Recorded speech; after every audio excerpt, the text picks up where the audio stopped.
Good afternoon to all. First of all నేను SIP అబాకస్కి చాలా పెద్ద థ్యాంక్స్ చెప్పాలి. ఎందుకంటే మా పాప ఇప్పుడు లెవెల్ 4 మా పాప. ఇందులో జాయిన్ చేసే కన్నా ముందు తను మ్యాథ్స్లో చాలా వీక్ ఉండేది. ఎలా అంటే అసలు తనకి క్యాలిక్యులేషన్స్ అన్నా మ్యాథ్స్ అన్నా తను చాలా భయపడిపోయేది. ఎప్పుడైతే నేను ఈ సిప్ అబాకస్ గురించి నేను విన్నా, మా పాపని జాయిన్ చేసిన నేను అందులో, తను లెవెల్ 1 నుంచి డే 1 నుంచి తను చాలా ఇంప్రూవ్ అయ్యింది. ఇప్పుడు లెవెల్ 4లో ఉంది. ఆమె ఇప్పుడు నేను ఓన్గా ఏవైనా మల్టిప్లికేషన్స్ కానీ డివిజన్స్ కానీ టూ డిజిట్స్వి అట్లా నేను ఇవ్వగానే తను ఇలా గాల్లో ఇలా ఇలా ఇలా చెప్పేసి ఆన్సర్ ఇచ్చేస్తుంది టక్కుమని. ఆమె అట్లా చెప్తుంటే నేను చాలా హ్యాపీగా ఫీల్ అవుతున్నా. అరే నేను మంచి రైట్ డెసిషన్ తీసుకున్నా ఈ సిప్ అబాకస్ చూస్ చేసుకొని అని నాకు చాలా హ్యాపీగా ఫీల్ అవుతున్నాను నేను.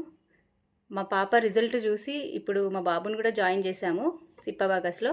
మా బాబు ఇప్పుడు 7 to 8 years. మా బాబుకి కూడా ఈ అబాకస్లో మేము జాయిన్ చేశాము. చాలా happy. Last and final SIP అబాకస్కి పెద్ద హ్యూజ్ థ్యాంక్స్. సంధ్య మేడంకి కూడా thank you. Okay, thank you.